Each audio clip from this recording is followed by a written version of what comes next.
है तो वजीर दिफा, मैं कहता हूँ गलत उसको वजारत दी गई है।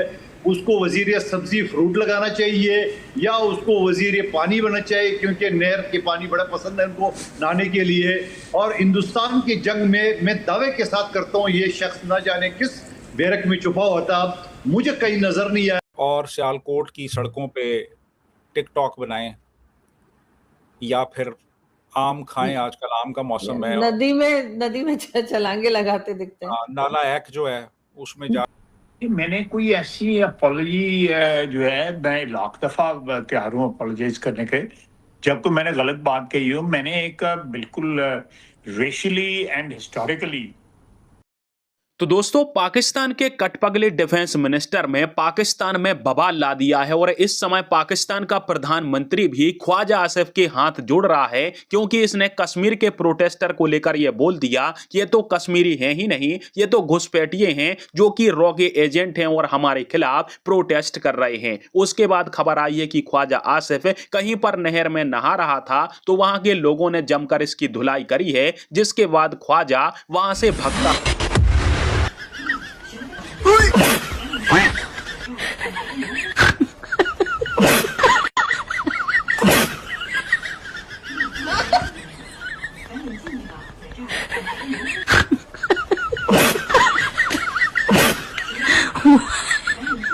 तो फ्रंट सीट पे सूट बूट में बैठे हुए सबसे पहले तकरीर ख्वाजा आसिफ की हुआ करती थी, और ख्वाजा आसिफ अपनी तकरीर करके और उसके बाद वो चले जाते थे, शायद नहर जाके नहाने के लिए शायद चले जाते थे।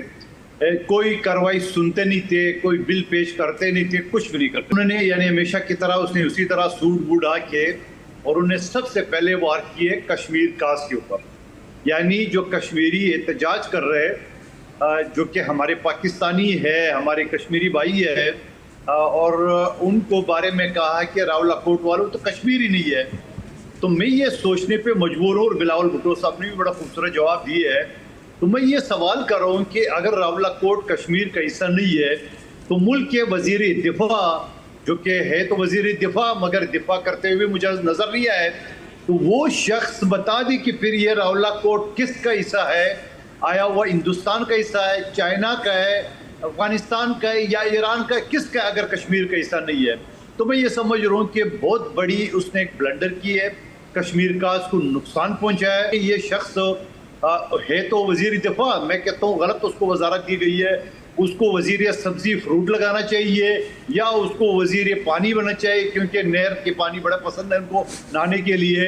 और हिंदुस्तान की जंग में मैं दावे के साथ करता हूँ ये शख्स ना जाने किस बैरक में छुपा होता, मुझे कहीं नजर नहीं आया। तो मैं ये समझ रहा हूँ कि ये शख्स शहबाज शरीफ साहब हुकूमत के खिलाफ है, ये नवाज शरीफ साहब ग्रुप का हिस्सा है।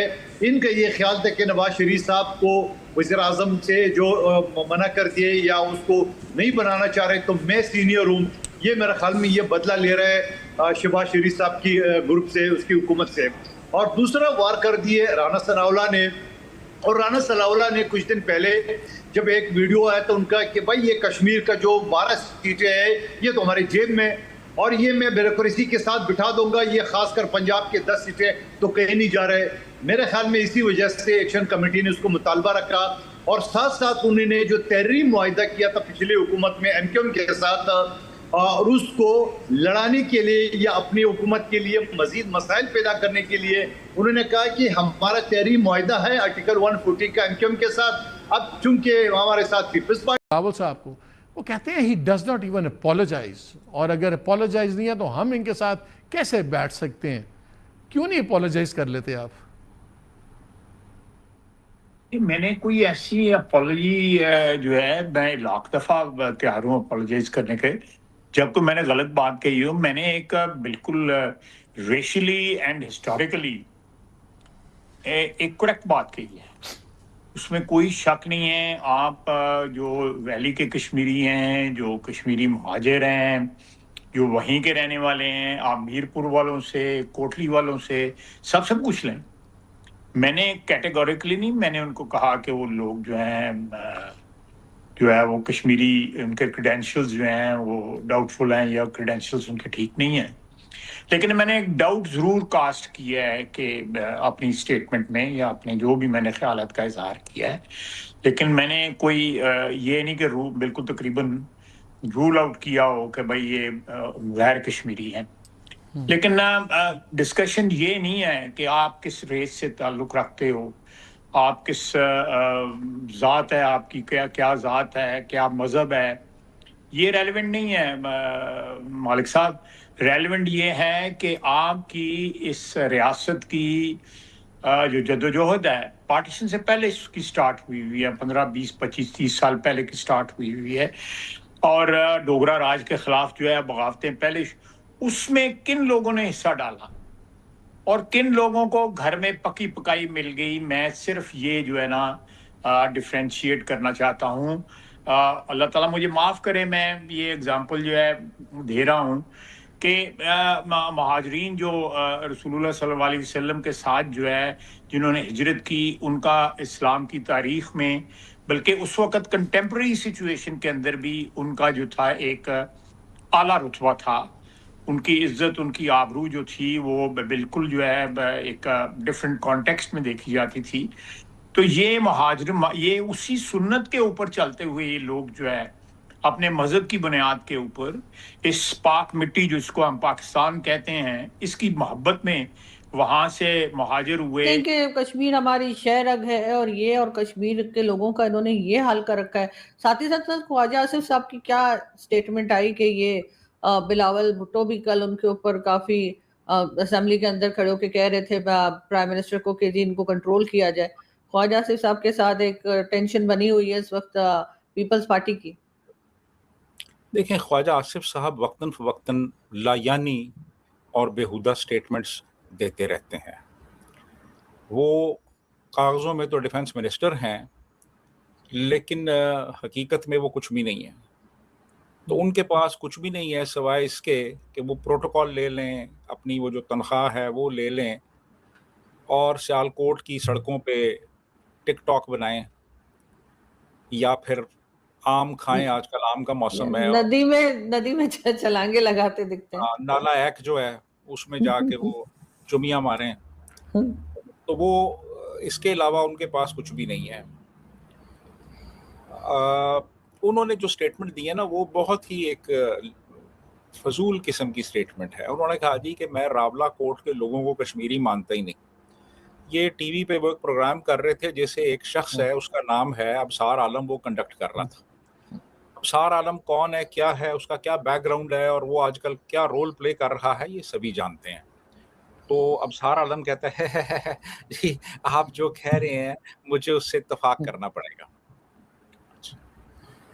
अब जनाब स्टेटमेंट जो उन्होंने दिया है कि रावला कोट के लोगों को मैं कश्मीरी मानता ही नहीं। अच्छा, अब इसको हम जरा एनालिसिस कर लेते हैं इसका।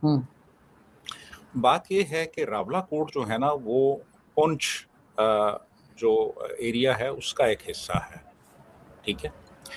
अब दोस्तों, पाकिस्तान की आर्मी जिस प्रकार के अत्याचार पीओके के लोगों पर कर रही है और ख्वाजा आसिफ जैसे लोग जिस प्रकार के बयान दे रहे हैं, उसके बाद तो ऐसा लगता है कि पीओके जल्द ही भारत में शामिल हो जाएगा। क्योंकि एक तो पीओके के लोग अपनी मूलभूत आवश्यकताओं के लिए पाकिस्तान की सरकार के सामने प्रोटेस्ट कर रहे हैं, ऊपर से उनको ऐसा सुनने को मिलता है कि ये तो कश्मीरी हैं ही नहीं, ये तो साजिश कर रहे हैं और रॉ के एजेंट हैं, जिसके तहत कश्मीर के लोगों के साथ काफी ज्यादा भेदभाव किया जा रहा है। ऊपर से उनके खाने पीने की चीजें रोकी जा रही हैं, उनके मीडिया कवरेज को रोका जा रहा है, जिससे कश्मीरी वैसे ही पाकिस्तान की सरकार से लाल हैं। उसके ऊपर ख्वाजा आसिफ जैसे लोग जब इस प्रकार के बयान देंगे कि जो लोग प्रोटेस्ट कर रहे हैं वो कश्मीरी हैं ही नहीं, तो इनके ऊपर गुस्सा तो भड़केगा। और इसलिए इस समय ख्वाजा आसिफ की सारी पाकिस्तानी मीडिया धुलाई करने में लग गई है। ऊपर से ख्वाजा आसिफ को बड़ा शौक है, ये नहरों के अंदर नहाता है। तो खबर आई है कि ख्वाजा आसिफ कहीं पर नहर में नहा रहा था तो पाकिस्तान के लोग उसके पीछे जूते चप्पल लेकर पड़ गए हैं, जिसके कारण से वो वहां से भगा है। और आपने फोटो भी देखी कि किस प्रकार से ख्वाजा आसिफ को भगना पड़ा है और वो पूरे कपड़े भी नहीं पहन पाया है। और इस प्रकार से ख्वाजा आसिफ को लेकर पाकिस्तान और खास करके कश्मीर के लोगों के प्रति मन में काफी ज्यादा गुस्सा आ गई है कि ये लोग कैसे ऐसे बयान दे सकते हैं, हम तो कश्मीर के ही नागरिक हैं, पीओके के ही नागरिक हैं, परंतु ये बोलता है कि हम तो रॉ के एजेंट हैं, हम साजिश कर रहे हैं। और यदि ऐसी ही परिस्थितियां चलती रही तो जल्द ही पीओके पाकिस्तान से अलग होकर भारत में शामिल हो जाएगा और इसके लिए ख्वाजा आसिफ जैसे लोग बड़े जिम्मेदार होंगे।